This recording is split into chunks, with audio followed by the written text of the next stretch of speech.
সকলেই সমান, পুরুষ নারী সবাই সকলেই সমান। একটা পুরুষের যদি অধিকার থাকে, একটা নারীর অধিকার আছে, একটা নারীর অধিকার থাকলে একটা পুরুষের অধিকার আছে, অবশ্যই আছে। কেন নারীকে পায়ের তলায় রেখে রাখ? তো গুড ইভিনিং এভরিওয়ান, সকলেই ভালো আছো আশা করি। তো আজকে অনেকদিন পর ফ্রন্ট ক্যামেরায় চলে এলাম। তো না এসে পারলাম না, কারণ তোমরা অনেকেই কমেন্ট করেছো দাদাভাই ফ্রন্ট ক্যামেরায় কেন আসো না। তো এই কারণে চলে এলাম। তো যাই হোক, তোমাদের পুজো বৌদিভাই সেই দুপুরবেলা ঘুমাইছে, এখনও ওঠে নাই, ঠিক আছে। আমি মেয়েকে পড়তে দিয়ে এসে এই যে চা বানাইছি, এসে দেখছি এখনও ঘুমাচ্ছে। তো এখন এই চা নিয়ে গিয়ে ডাকবো, তারপরে ম্যাডাম উঠবে। এই যে চা হয়ে গেছে। তো একটা কথাও তোমাদের সাথে ডিসকাস করবো, যার জন্য ফ্রন্টে এলাম, ফ্রন্ট ক্যামেরায়। তো যাই হোক, তো দেখি চাটা নিয়ে গিয়ে তোমাদের পুজো বৌদিভাইকে ডাকি, পুজো বৌদিভাইয়ের সাথে একটুখানি খুমছুটি করি, তারপরে বাকি কথাটা তোমাদের পরে জানাচ্ছি। তো তোমরা দেখতে থাকো।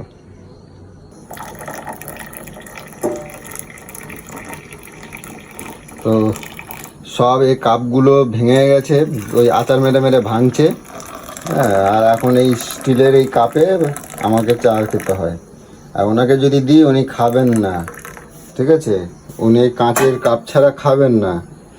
তো যাই হোক, এই পুচু পুচু, ও বাবা, তুমি ঘুম থেকে উঠে গেছো? কি খাচ্ছ এটা? কি এটা? তুমি এই খেজুরগুলো এরকম বার করে করে খায় নিচ্ছ সব? তো তুমি এক প্যাকেট খেজুর তুমি একাই খায় নিলে, আর কেউ খাবে না? আমরা খাবো না? মেয়ে তো খায় না। এ কি? আর তুমি দুপুরবেলা 3টে সাড়ে 3টের সময় শুইছো, আর এখন ঘুম থেকে উঠছো?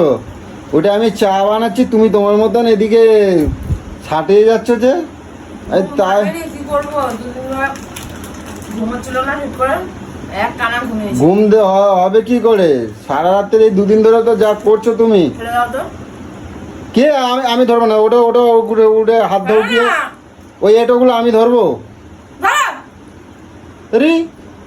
যেন লোকের এটা ফেলতে আসছো, দাও। জানি এটা, তুমি হাত ধোবে না? এ দেখ দেখ, ইস, দাও আমি এটা কিছু নিয়ে আসি তারপরে। হ্যাঁ, এটা ধরবাই কাম নাই কো।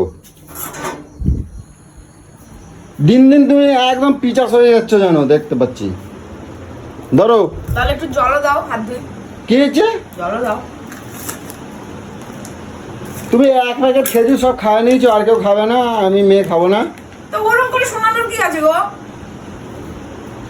খেতে ইচ্ছে করছে খাও, একটা দুটো খাও না। তোমার আর কি করবো, আমি খাবো না। এখন চা খেলে, ওই খেজুর খেলে আর চা খাওয়া যাবে? নাও, দেখছো ভাই? দাঁড়া, তোমার এখন জানতে দিলে হবে না। হ্যাঁ, ধরো কি ধরো? চা। আমি এটাই খাবো? তোমার ওটা দিই না, ওটা আমি খাবো। আমি জানি তুমি ওটা খাও না, সেটা আমার জানা আছে। জলটা দাও। খাওয়াই দেবো, মানে তোমার আর কি বলবো, তোমার আর কোনো কাজ নাই। এই লাইটটা জ্বালো না, এটা ঘর বাড়ি অন্ধকার অন্ধকার লাগে আমার। অন্ধকার ঘর বাড়ি আমার একদম পছন্দ না। এখন জ্বালিও না, ঘুম থেকে উঠেছি, পুরো লাইটটা চোখে পড়লে চোখে মাথা যন্ত্রণা করে। ওরে বাবা, দেখছিস, বিয়া বাড়ির মতো লাইট জ্বালাই দিল। এ কত কম খাও, চা খাবো, চা খাও। 50টা লাইট জ্বালাচ্ছে। তোমার এত ঘুম কি করে আসে গো? কেন? তুমি এই রাত্রিবেলা ঘুমাবা, দুপুরবেলা এতক্ষণ ঘুমাও। তোমারে কেডা বলছে এত কাজকর্ম করতে? এতটা দেরি হয় না। তোমারে এই যে রাত জেগে কাজকর্ম কে করতে বলছে? আর এই দিনের বেলায় যে পুরো পুরো ঘুমাও, হ্যাঁ? ও, দুদিনের ঘুম আছে, একটু হয়েছে, ব্যাস ঠিক হয়ে গেছে। রাত জেগে না কাজ করলে রাতে কত কাজ হয় জানো তুমি? ঠান্ডা মাথায় কাজ হয়, সেগুলো তো বুঝো না।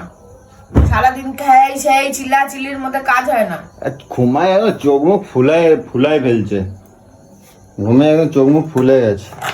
সত্যি তোমার আর কি বলবো। একটু পকোড়া কিছু বানাতে পারতা তো, খিদাও লাগতিছে।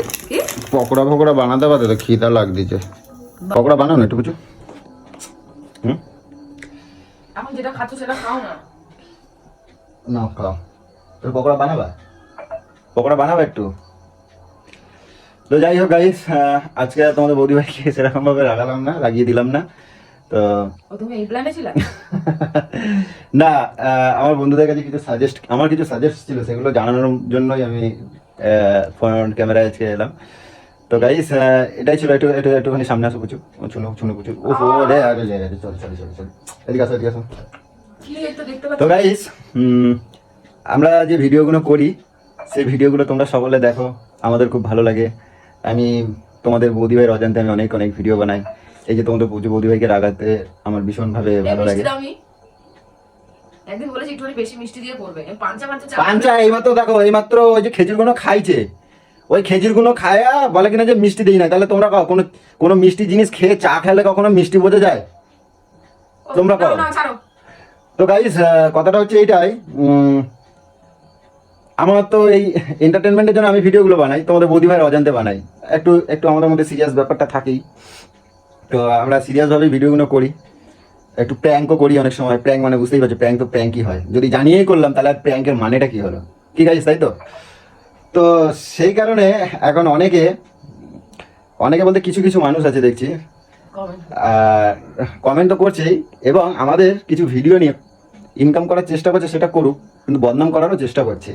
তো তোমরা দেখতে পাবে কীরকমভাবে ওটাকে, আমাদের ভিডিওগুলোকে নিয়ে পজিটিভ ব্যাপারগুলোকে কেটে ফেলে দিচ্ছে, দিয়ে নেগেটিভ ভিডিওগুলোকে সামনে নিয়ে এসে আর একটা খারাপ ল্যাঙ্গুয়েজ দিয়ে সব লিখে, তো আর কোনায় ওনার ছবি দিয়ে তো দেখাচ্ছে যে এনারা খুব হ্যান ত্যান, ঝগড়া ভিডিও করে, তো বিভিন্ন করছে।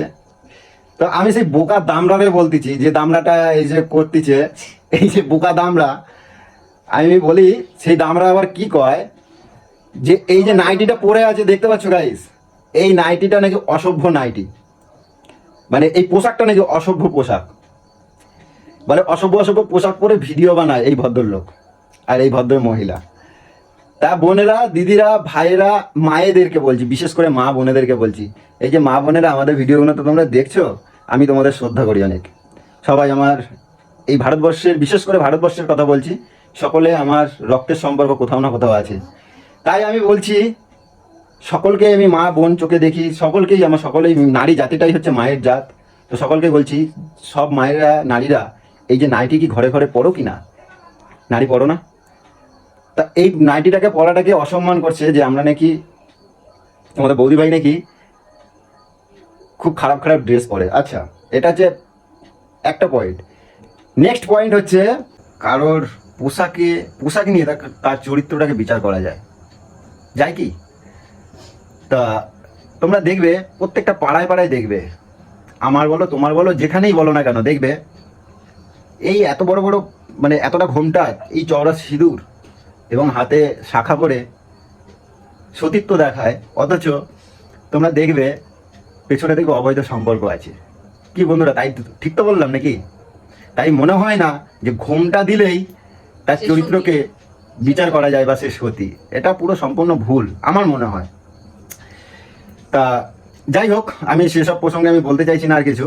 তা যাই হোক, সেই বকাটে আজকে আমি বলতে বাধ্য হলাম এই কারণেই, যে আজকে আমাদের ভারতবর্ষের মাটিতে একটা নারী জাতির ওপরে যে কিভাবে অন্যায়, অত্যাচার, টর্চার চলছে, যার জন্য আজকে আমি ফন্ডে এসে কথাটা বলতে বাধ্য হলাম। সেই বকাটে অভদ্র লোকটা, এদের মতন লোকেদের জন্য আজকে কলকাতায় আরজি কলে যেসব ঘটনাগুলো ঘটছে না, এই সব বকাটে গাধাগুলোর জন্য। আমার ভিডিও নিয়ে করে খাচ্ছিস, খানা, আমি তোকে অবজেকশন করবো না, করে খা, আমি কারোর ভাত মারতে চাই না।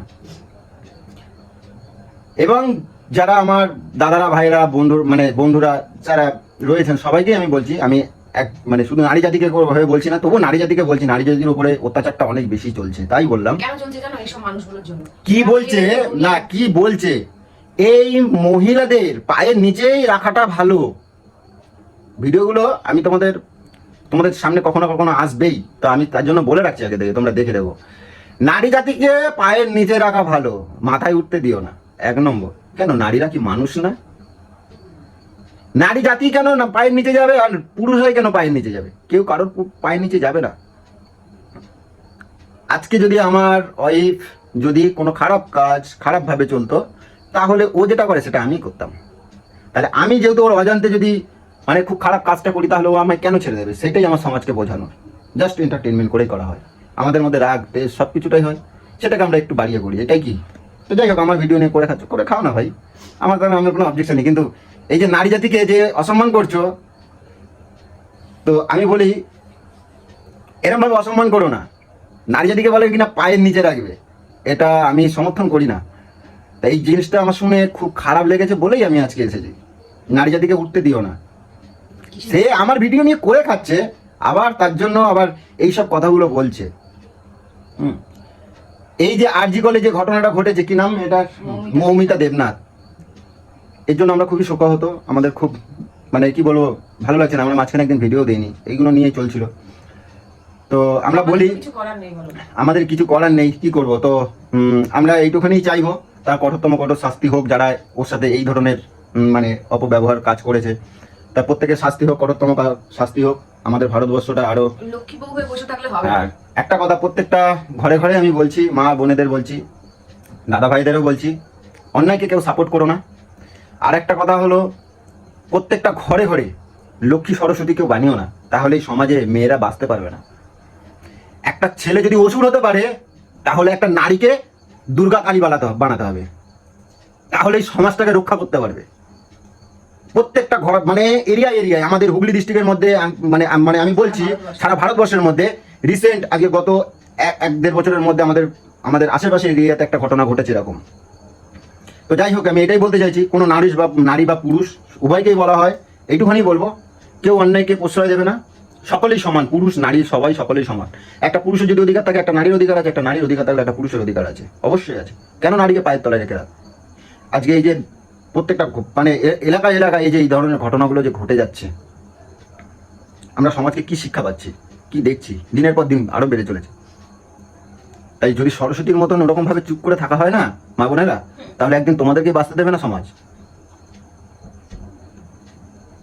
আমার কথাগুলো হয়তো অনেকের খারাপ লাগতে পারে, জানি না। তো যাই হোক, যদি তোমাদের কাছে এটাই আমার সাজেস্ট, এই জন্যই আমার সামনে আসা, এই যে কথাগুলো বললাম, তোমাদের কিরকম লাগছে, কি অনুভূতি হচ্ছে। যদি মনে হয় খারাপ লাগে, তোমরা কমেন্ট করে জানাবে, আমি কমেন্টগুলো দেখবো। যদি আমার মনে হয়, আমাকে যদি তোমরা বোঝাতে পেরেছো, হ্যাঁ এই জায়গাটা একটু দাদাভাই বা কোথাও এই জায়গাটা ঠিক লাগছে না, আমি চেষ্টা করবো সেটাকে বুঝে আমি সেইভাবে চলার চেষ্টা করবো। তো যাই হোক, আজকের ভিডিওটা এই পর্যন্ত রাখলাম। অনেক ছোট বড় কথা বলে ফেললাম সকলের সাথে। তো আমার যদি ভুল হয়ে থাকে, ছোটরা বা বড়রা সকলকে বলছি আমার ক্ষমা প্রার্থী আমি। তো যাই হোক, সকলে ভালো থাকো, সুস্থ থাকো, সচেতন থাকো, সকলে সচেতন থাকো। জয় হিন্দ।